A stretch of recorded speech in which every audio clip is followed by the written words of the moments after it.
अब्बा मुश्किल जब्त करते हुए सामने बैठे पुप्पो को देख रहे थे, जो फर्श पर सबकी नजरों में मुजरिम बनी बैठी थी। वो बार बार चादर के कोने से अपने आंसू पूछती और यही बात कहती कि भाई मुझ पर यकीन करें, मैंने कुछ नहीं किया। भाभी को सिर्फ गलतफहमी हुई है। मैंने ना पहले कभी आपकी इज्जत पर हर्फ लाने की कोशिश की थी और ना ही अब आपकी इज्जत पर किसी किस्म का हर्फ आने दिया है। मेरी अम्मा जो अब्बा के सराहने खड़ी थी, फौरन गुस्से से बोली कि झूठ बोलती है ये औरत। मैंने खुद इसको अपनी आंखों से इस नशेई शहरयार के साथ आंखों ही आंखों में बात करते देखा है। इसके बाद कल जब इसे सौदा सर्फ लाने को भेजा तो ये गली में इसके साथ खड़ी हंस हंस कर बातें कर रही थी।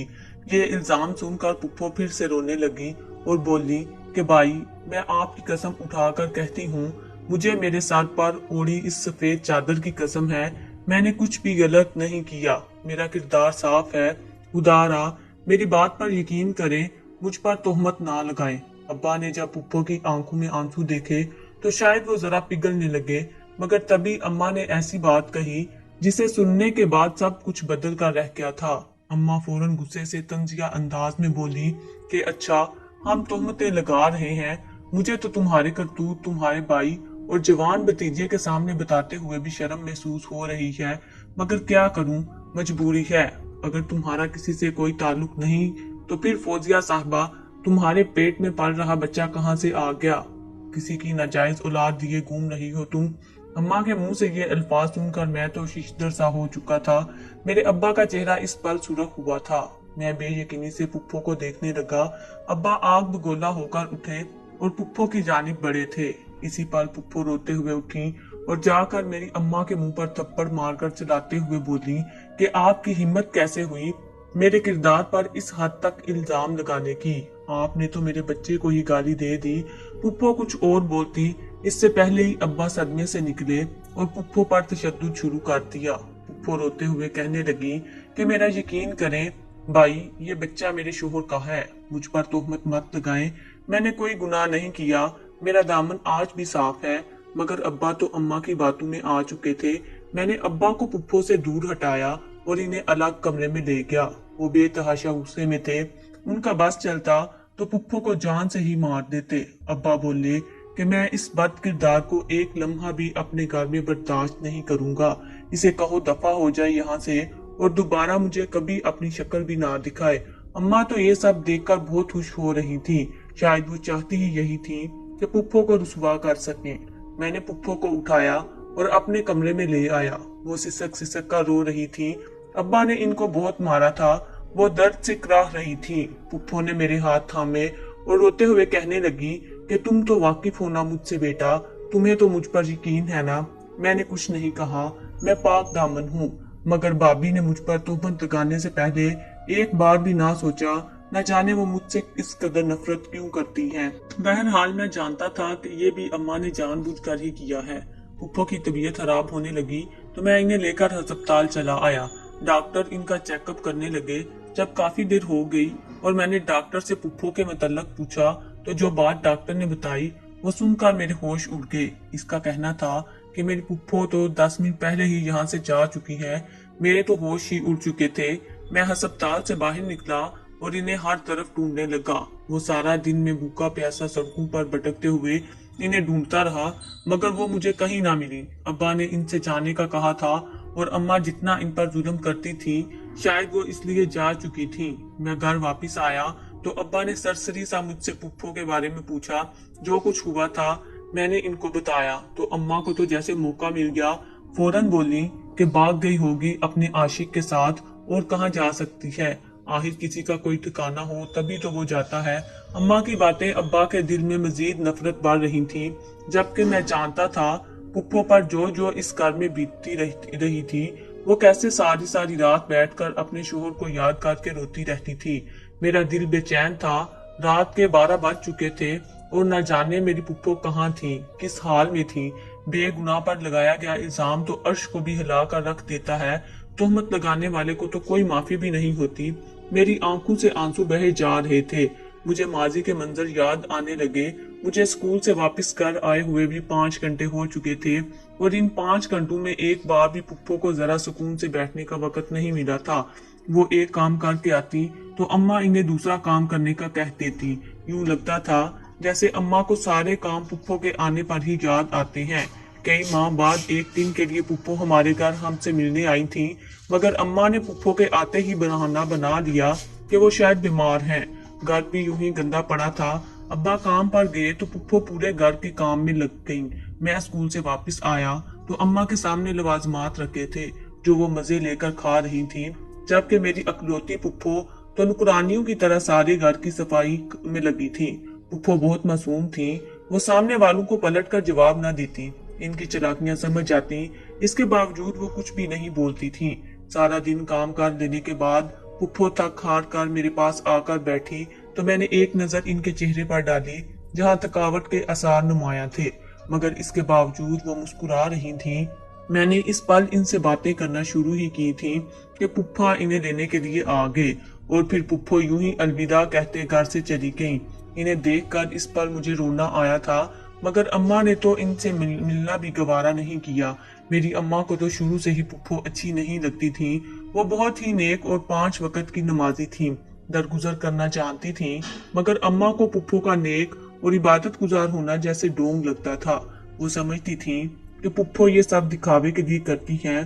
पुप्पो के शोहर बहुत अच्छे थे, इनका बहुत ख्याल रखते थे।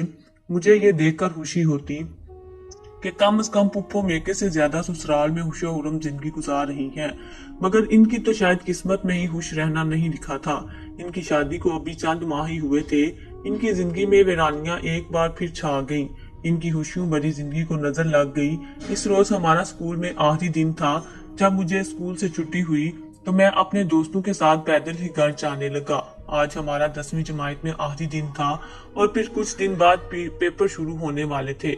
हम यूं ही बातों में मशगूल सड़क किनारे चलते जा रहे थे कि तभी एक धमाकेदार आवाज गूंजी। हम बुखला कर आसपास देखने लगे।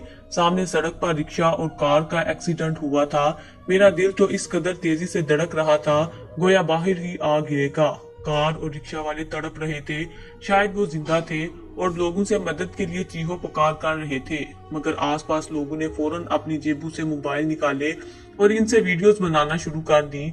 मुझे ये मंजर इंतहाई नागवार गुजरा था। मैं और मेरे दोस्त फौरन आगे बढ़े और इन गाड़ी में फंसे लोगों को बाहर निकालने लगे। हमें ऐसा करते देखकर बाकी चंद लोग भी मदद के लिए आगे बढ़े और रेस्क्यू जराये को कॉल करने लगे। मैं तो जज्बा इंसानी के तहत इनकी मदद कर रहा था, मगर तभी मेरी नजर इस उल्टी हुई कार के नीचे गई। जो मंजर मुझे दिखाई दिया वो देखकर मेरे होश उड़ चुके थे, क्योंकि कार के नीचे खून से लथपथ एक वजूद नजर आ रहा था जो और कोई नहीं बल्कि मेरे पुप्पा थे। मैं ये मंजर देखकर फौरन बाकी लोगों के साथ अपने पुप्पा को भी अस्पताल ले गया। वो शायद इस पल सड़क पर चल रहे थे जब ये हादसा हुआ और खुद भी इसकी जद में आ चुके थे। मुझ में हिम्मत ना थी कि फोन करके घर बताता कि पुप्पा की ये हालत हो चुकी है। कुछ देर बाद हिम्मत करके मैंने अम्मा को कॉल मिलाई। कितनी ही देर ट्यून बजती रही, मगर आगे से फोन ना उठाया गया। जब फोन अम्मा ने उठाया तो वो सो रही थी। मैंने बमुश्किल हिम्मत जताकर अम्मा को बताया कि पुप्पा का एक्सीडेंट हो गया है, आप किसी तरह पुप्पो को लेकर यहाँ आ जाए। अम्मा ने जब ये सुना तो खामोश हो गई और फिर बोली, तू किस खुशी में वहाँ हज्जल होता फिर रहा है? जिसका शोहर है वो संभाल लेगी, वापिस आ जाओ घर। अब बिला वजह हम दर्द बनते फिर रहे हो। अम्मा की तबीयत से मैं वाकिफ था, इसलिए फोन बंद कर दिया और सोचा कि पुप्पो को कॉल मिलाऊं, मगर तभी डॉक्टर बाहर आए और बोले कि पुप्पा की वफात हो चुकी है। ये सदमा मेरे लिए बहुत बड़ा था। मैं वहीं पर गिर सा गया और हिम्मत करके अब्बा को कॉल मिला दी। कुछ देर बाद वो आए और हम पुप्पा की लाश को लेकर पुप्पो के घर पहुंच गए। इस अचानक सी आफत पर पुप्पो तो सदमे से बेहोश हो चुकी थी। इनके तो वहमो गुमान में भी नहीं था कि इनका शोहर इस हालत में घर वापस आएगा। कई दिन तक माहौल सोगवार रहा और फिर हम पुप्पो को लेकर अपने घर आ गए। अम्मा को इससे कुछ खास फर्क नहीं पड़ा था। इनका रवैया अभी भी पुप्पो के साथ ऐसा ही था, जबकि पुप्पो सर पर बेवगी की सफेद चादर ओढ़े यूं ही खामोशी से कमरे के एक कोने में बैठी रहती। न जाने ये असूल हमारे गांव का था भी या नहीं, मगर अम्मा पुप्पो से भरपूर अमल करवाती थीं। अम्मा ने तो पुप्पो को रंग बिरंगे कपड़े पहनना हराम ही करार दे दिए थे। पुप्पो या तो सफेद कपड़े पहना करती थी या फिर काले कपड़ों में रहा करती थी। मगर मैं अच्छा खाना बनता तो अम्मा सारा खाना हमारे लिए रख देती और पुप्पो को कहती कि अपने लिए दाल बना लो, क्योंकि बेवा औरतें ये मुर्ग नहीं खाती। इनकी जिंदगी से सारी खुशियां तो तब ही मर जाती हैं जब इनका शोहर मिट्टी तले दफन हो जाता है। वो मेरी अम्मा की हर कड़वी कसीदी बात को दरगुजर करती। पुप्पो के शोहर की वफात हुई अभी 1 माह ही गुजरा था कि एक रोज अम्मा ने पुप्पो को बाहर से सौदा सलफ लाने के लिए भेज दिया। पुप्पो ने जब अम्मा के मुंह से ये सुना तो फौरन बोल उठी कि भाभी, मैं तो इद्दत में हूँ और इद्दत में ना महरम को देखना या कलाम करना जायज नहीं होता। मगर अम्मा को इससे कुछ खास फर्क नहीं पड़ा।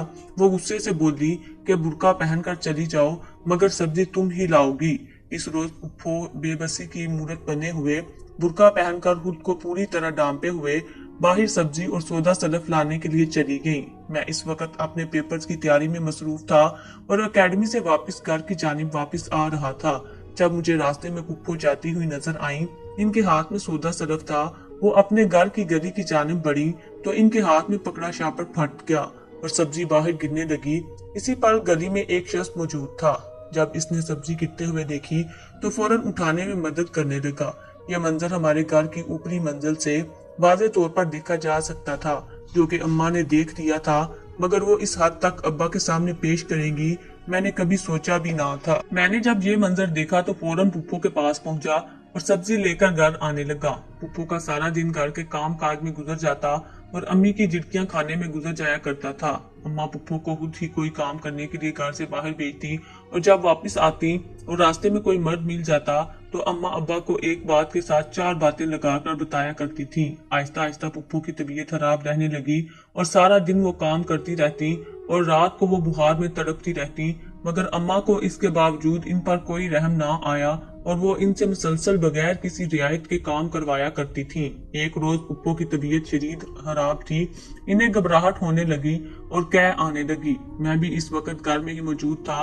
अम्मा ने जब पुप्पो को इस हालत में देखा तो वो दंग रह गईं और फौरन इन्हें लेकर अस्पताल जाने लगी। मैं भी पुप्पो के साथ ही था। डॉक्टर ने कुछ टेस्ट लिख कर दिए और पुप्पो को बुखार की दवा देकर वापस घर भेज दिया। इन दिनों मैं अपने स्कॉलरशिप टेस्ट की तैयारी में भी मसरूफ था, क्योंकि मेरी ख्वाहिश थी कि मैं मैट्रिक के बाद आगे की तालीम कनाडा में हासिल करूं। पुप्पो की हालत देखकर अम्मा हर वक्त इन पर अजीब अजीब अल्फाज कसती रहती थीं, जिन्हें वो खामोशी से सुन लिया करती। पुप्पो की इद्दत पूरी होने में अब भी कुछ वक्त रहता था। अगले रोज स्कॉलरशिप का रिजल्ट आना था। मैं खुशी से फूले नहीं समा रहा था। मेरी बरसों की ख्वाहिश थी जो अब पूरी होने जा रही थी। मेरी ख्वाहिश थी कि मैं आगे की तालीम स्कॉलरशिप पर कनाडा में हासिल करूं और आज वही ख्वाब पूरा होने वाला था। मुझे स्कॉलरशिप मिल गई थी। मैं खुशी खुशी घर में दाखिल हुआ ताकि सबको ये खबर सुना सकूं। सबसे ज्यादा खुश तो ये सुनकर पुप्पो ही होंगी, मगर जो ही अंदर कदम रखा तो जो आवाजें मेरी समाइतों से टकराई वो सुनकर मेरे चेहरे पर आई मुस्कुराहटें सिमट कर रह गईं। अम्मा के कमरे का दरवाजा खुला था और सामने अम्मा पुप्पो को बालों से दबोच कर खड़ी थी, जबकि पुप्पो हाथ जोड़े रोते हुए कह रही थी कि ऐसा कुछ नहीं है भाभी, आप जो सोच रही हैं वो सरासर झूठ है। मगर अम्मा ने गुस्से से आग बगोला होकर पुप्पो के मुंह पर कई थप्पड़ मार दिए और एक झटके से इन्हें फर्श पर पटकते हुए अपना पैर पुप्पो के पेट में मारने लगी। मैंने जब ये मंजर देखा तो फौरन भागकर अंदर दाखिल हुआ और अम्मा को पकड़ लिया। पुप्पो रोते हुए एक ही बात कही जा रही थी, कल मैंने ऐसा कुछ नहीं किया, मुझ पर तोहमत मत लगाएं। अम्मा ने पुप्पो के मुंह पर कुछ रिपोर्ट्स फेंक कर कहा कि अगर ऐसा है तो ये रिपोर्ट्स क्यों कह रही हैं कि तुम हामिला हो। अम्मा के मुंह से ये अल्फाज सुनकर मेरे पैरों के नीचे से जमीन निकल चुकी थी। मैंने बेसाख्ता अपनी आंखें खोल दी और एक गहरी सर्द सांस खारिज करके रह गया। मुझे 2 दिन बाद कनाडा जाना था और पुप्पो न जाने कहाँ चली गई थी। अम्मा और अब्बू को तो परवाह ही नहीं थी, मगर मैं जानता था कि मेरी पुप्पो ऐसी नहीं है। ये बच्चा भी मरहूम पुप्पा का ही है। मगर अम्मा पुप्पो को नीचा दिखाने के लिए हर हद पार कर चुकी थी। 2 दिन तक मुसलसल मैं पुप्पो को ढूंढता रहा, मगर वो मुझे कहीं ना मिली। मुझसे छोटे भी 3 बहन भाई थे जो हॉस्टल से कभी कभार ही घर आया करते थे। इन्हें पुप्पो से कोई खास सरोकार ना था, मगर मुझे पुप्पो से बहुत मोहब्बत थी। जब मैं पाकिस्तान से जाने लगा तो अम्मा अब्बा से नाराज होकर गया था। इन्होंने पुप्पो के साथ अच्छा नहीं किया था। ये मैं जानता था। मेरा दिल बुरी तरह टूट चुका था।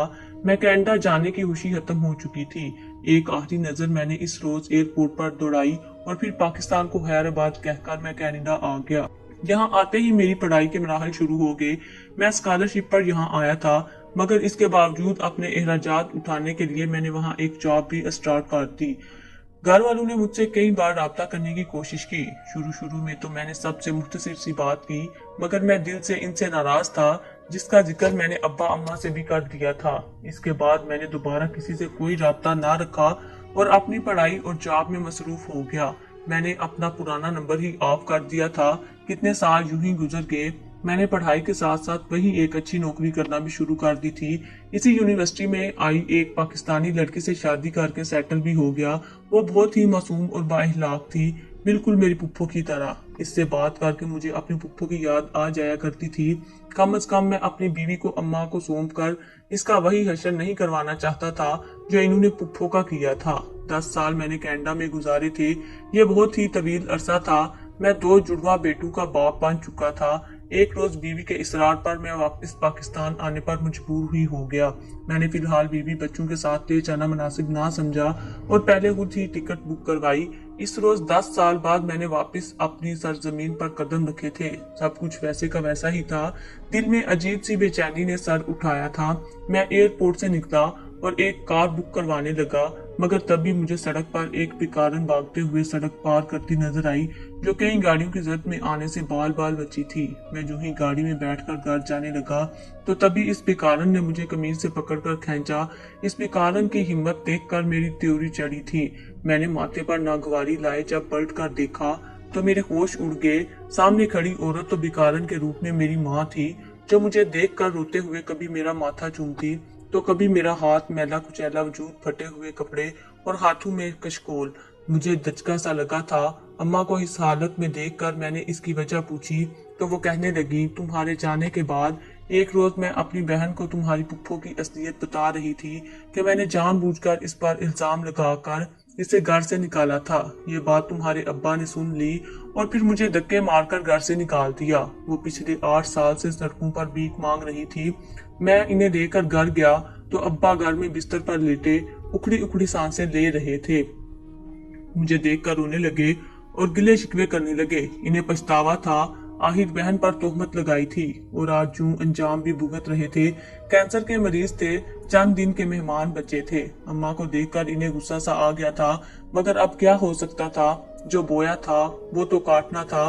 पहले ही अपनी बहन पर इतबार रखते, एक तरफ की सुनकर फैसला ना सुनाते। मगर खैर, चंद रोज बाद अब्बा की वफात हो गई और अम्मा भी पागलू जैसी बड़बड़ाती रहती। सब बहन भाई दूसरे शहरों में शादियां करके जिंदगी गुजार रहे थे। कोई भी अम्मा के साथ रहना नहीं चाहता था। अम्मा का कहना था, मरने से पहले पुप्पो से माफी मांगनी है। अगर मर गई तो मेरी तरफ से तुम माफी मांग देना। यहाँ आकर मैं अलग ही डिप्रेशन का शिकार हो चुका था। अम्मा भी कुछ अरसे बाद मर गई और जब मैं वापस कनाडा जाने लगा तो मुझे सड़क पर भिखारी बच्चों में खाना बांटते हुए चंद फलाही मरकज के एहलकार नजर आए, जिनमें कुछ खवातीन भी थीं। मैं जब इनके पास गया तो तभी इनमें से एक औरत को देखकर मैं हैरान रह गया। वो तो मेरी पुप्पो थीं। आज इनका बेटा 10 साल का हो गया था और वो हर सालगिरह पर गरीब बच्चों में खाना बांट रही थी। मुझे देखकर इनकी आंखों में हैरत और खुशी से आंसू आ गए। यहाँ से जाने के बाद वो एक यतीम खाने में चली गई थी और वहीं से इनकी जिंदगी की नई शुरुआत हुई। इन्होंने तालीम जारी रखी और फिर इसी यतीम खाने में बतौर इंचार्ज गरीब और लावारिस बच्चे बच्चियों की देखभाल करने लगी। आज वो एक खुद मुख्तार औरत थी और अपने बलबूते पर थी। मुझे इन पर फख्र था। अम्मा अब्बा की सुनकर इन्होंने हमेशा की तरह दरगुजर करके माफ कर दिया। वो अपने बच्चे के साथ खुशोरम थी। अपना घर और आसाइश की हर चीज मौजूद थी। इन्हें खुश देखकर मेरी आंखों में खुशी से आंसू आ गए और फिर मैं वापस बीवी बच्चों के पास कनाडा लौट आया।